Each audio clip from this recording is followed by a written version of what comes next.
प्रिय विद्यार्थियों, बीए पाठ प्रथम के प्रथम प्रश्न पत्र प्राचीन भारत का इतिहास की कक्षा में आपका स्वागत है।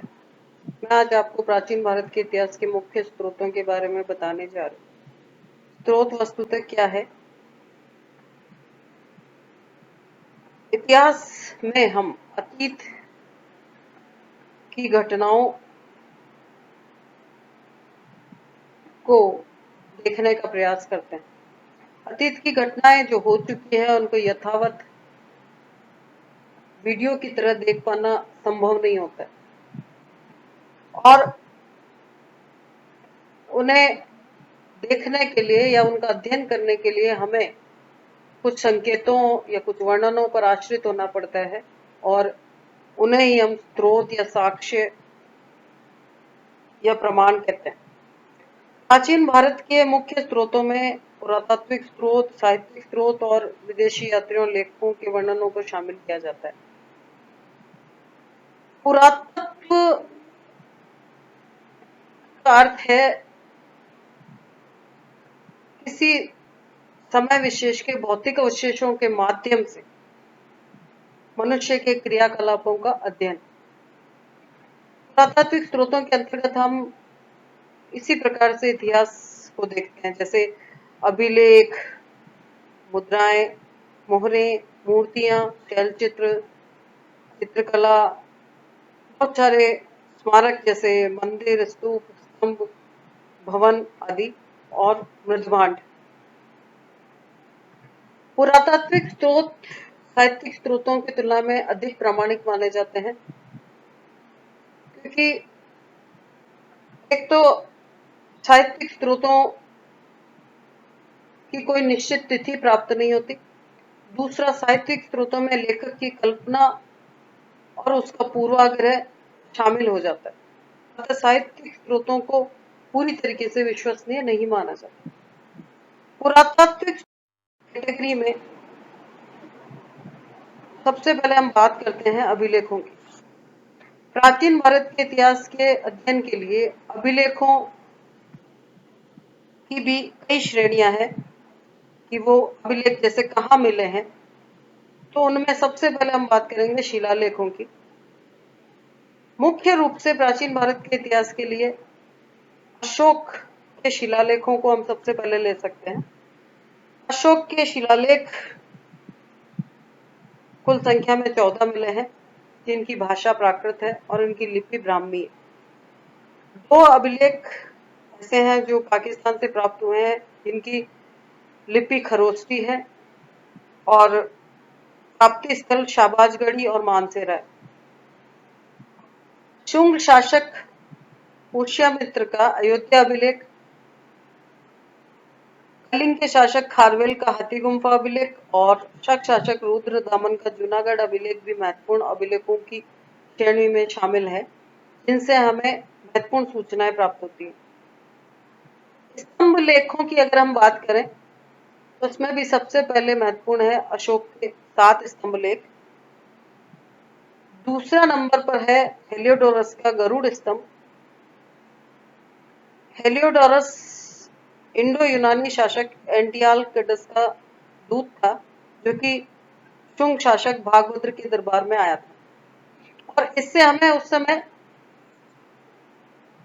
वैष्णव धर्म के प्रचार प्रसार के बारे में जानकारी प्राप्त होती है। समुद्रगुप्त की प्रयाग प्रशस्ति गुप्त काल के बारे में हमें महत्वपूर्ण सूचनाएं देती है। खासतौर से समुद्रगुप्त की उपलब्धियों के बारे में हमें प्रयाग प्रशस्ति से जानकारी प्राप्त होती है। स्तंभ लेखों में चंद्रगुप्त द्वितीय का महरौली स्तंभ लेख और स्कंदगुप्त का भीतरी स्तंभ लेख भी प्रमुख है। अभिलेखों की श्रेणी में ताम्रपत्र लेखों को भी शामिल किया जाता है। प्राचीन काल में जब शासक भूमि दान देते थे तो उसका विवरण इन ताम्रपत्रों पर लिखा हुआ होता था और उसके साथ ही उस समय की हमें और भी जानकारियां उन ताम्रपत्र लेखों से प्राप्त होती है। विशेष रूप से ताम्रपत्र लेख गुप्त काल के इतिहास निर्माण में बड़ी भूमिका निभाते हैं। इनके अतिरिक्त मूर्ति लेख को भी हम नजरअंदाज नहीं कर सकते। मूर्तियों के शीर्ष भाग अथवा अधोभाग पर कुछ लिखा हुआ मिलता है और उनसे हमें मूर्ति के प्रतिष्ठा की जानकारी भी मिलती है, साथ में मूर्ति कला के विकास की जानकारी भी मिलती है। मूर्ति लेखों में मुख्य रूप से हम बात कर सकते हैं गुप्त शासक रामगुप्त के दुर्जनपुर, जो कि विदिशा में है, मध्य प्रदेश में, से प्राप्त जैन मूर्ति लेख की, और इससे उसकी ऐतिहासिकता सिद्ध होती है। अर्थात ये एकमात्र ऐसा लेख है जिससे पता चलता है कि रामगुप्त भी गुप्त शासकों में शामिल था। उसे इसमें महाराजा धीराज बताया गया। अभिलेखों में कुछ गुहा लेखों को भी शामिल किया जाएगा। गुहा लेख यानी प्राचीन काल में भिक्षुओं और साधु संतों द्वारा जो आवास के लिए गुफाएं प्रयुक्त की जाती थी, उन पे कुछ लेख लिखे हुए मिलते हैं। जैसे अशोक के समय बराबर गुहा लेख, जो कि बिहार में है, उससे हमें आजीविक संप्रदाय के भिक्षुओं को अशोक ने जो दान दिया था उसकी सूचना प्राप्त होती है। इसके अलावा बिहार का ही नागार्जुनी गुहालेख है, जिससे हमें अशोक के पुत्र दशरथ के बारे में जानकारी मिलती है। और गुहालेखों में सातवाहन शासकों के नासिक और नानाघाट के गुहालेख भी महत्वपूर्ण है।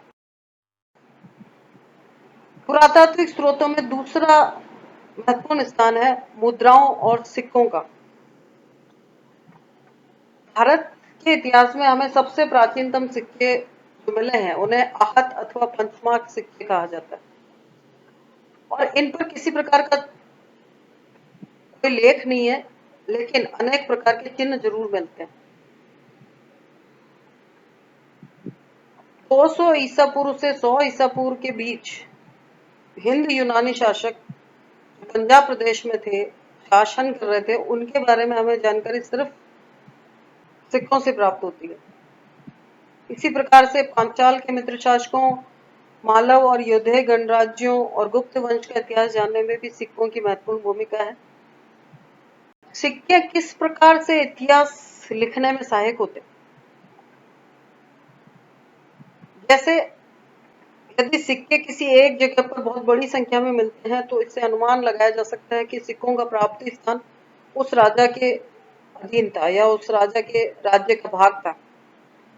सिक्कों पर यदि किसी राजा का नाम, विरुद्ध तिथि, राज चिन्ह अथवा धर्म चिन्ह मिलता है तो उसके राजा के वंश के बारे में, उसके शासनकाल के बारे में, उसके धार्मिक और राजनीतिक विचार के बारे में जाना जा सकता है। सिक्कों पर कुछ चित्र अंकित हैं, जैसे विशेष घटनाओं का पता चलता है। जैसे समुद्रगुप्त की अश्वमेध पराक्रम की लिखी हुई कोई मुद्राएं हैं तो पता चलता है कि उसने अश्वमेध यज्ञ किया था। उसके अश्वमेध यज्ञ की जानकारी हमें त्याग प्रशस्ति से प्राप्त नहीं होती, बल्कि उसके सिक्कों से प्राप्त होती। सिक्कों से हम राज्य की आर्थिक स्थिति का भी पता लगा सकते हैं। सोने के सिक्कों में जैसे मिलावट ज्यादा होने लगी तो पता चला कि राज्य की अर्थव्यवस्था में गिरावट आ रही थी। और खासतौर से गुप्त काल में स्कंदगुप्त के स्वर्ण सिक्कों में मिलावट से गुप्त काल की गिरती हुई आर्थिक स्थिति का पता चलता है। शक शासकों की मुद्राओं पर शासक के साथ युवराज का नाम भी मिलता है, जिससे पता चलता है कि वो किस प्रकार से उत्तराधिकारी को निश्चित करते थे। पुरातात्विक स्रोतों में तीसरा महत्वपूर्ण स्रोत है मोहरें। मोहरों की जब हम बात करते हैं तो प्राचीन भारत के इतिहास में मोहरें हमें मिट्टी और धातु दोनों की बनी हुई मिलती है। सबसे ज्यादा संख्या में अलग अलग स्थानों से हमें सिंधु घाटी सभ्यता की हजारों मोहरें प्राप्त हुई है। इन मोहरों का प्रयोग पत्र या पार्सल पर छाप लगाने के लिए किया जाता था। इन मोहरों पर किसी न किसी पशु की आकृति और उनकी लिपि में लेख मिलते हैं। सबसे प्रभावशाली मोहर पशुपति मोहर है, जिसे भारतीय परंपरा में शिव का पहला प्रमाण माना गया है। प्राचीन भारत के इतिहास में बसाड़ या प्राचीन वैशाली में 274 मिट्टी की मोहरें मिली हैं, जिनसे एक श्रेणी की जानकारी मिलती है।